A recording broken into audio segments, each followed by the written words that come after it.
A question I frequently get is, how do I arrange my Jelly Roll rug strips? Now, I think a red, white, and blue Jelly Roll is a good example of this. So first and foremost, before I even tell you my thoughts on anything, this is 100% personal preference. Do whatever winks at you. Just because I like it doesn't mean you're going to like it. But these are my thoughts specifically on red, white, and blue Jelly Rolls for Jelly Roll rugs. So this is the way it was pre-cut and pre-arranged. Let me undo it for you real quick. And honestly, it's really pretty. It's already set up to go from white to red to blue. And that order in and of itself is gorgeous. Because my rule of thumb is I like to have the darkest on the outside to give a nice border. So that's already in place. And it is already in a very pleasing order to the eye. But for me, if I do a red, white, and blue rug, I prefer to go red in the center, white in the middle, and blue on the end. Even though this would make a stunning rug as is. So I went ahead and rearranged this to go from red in the center, red and white, to just if there is any solid whites, then shifting over to blues. You know what I just realized?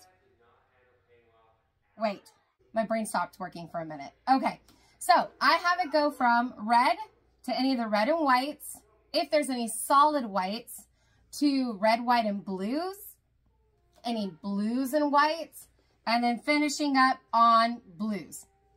If there is a difference, like on these, there's lighter reds to darker reds, and it's like a slight lighter blue to darker blue. I will start on the darkest red, work my way lighter into the whites, and then pick up on my lighter blues and end on my darker blues. But that is my preference on specifically red, white, and blue Jelly Roll rugs. Whether you do the order it came in or the order I like to do, they're both great. It's just whatever you feel like you're going to like best for the look that you're going for. I hope that helps. Of course, immediately after filming this video, I find this picture and realize it's the same vibes as what I was telling y'all, but it's slightly different than what I was showing you. Now, again, rarely do I spend this much time trying to arrange my strips, but nothing is worse than finishing your rug and looking at it and realizing, oh, I wish I would have made a tweak or did this. So just for peace of mind, I went ahead, kept one the way that I arranged it. And then, so in this case, I am making 2 40 strip Jelly Roll rugs. So I have the, can't even think of that word.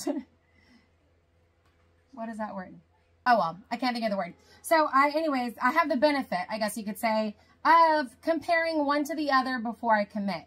So this first one I kept the way I arranged it. The second one, I went ahead and repeated and mimicked what was in that image.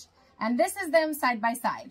And at a glance, not too much of a difference, but whenever I really look at it, I think I like that photo better than what I did because it minimizes the amount of white per se.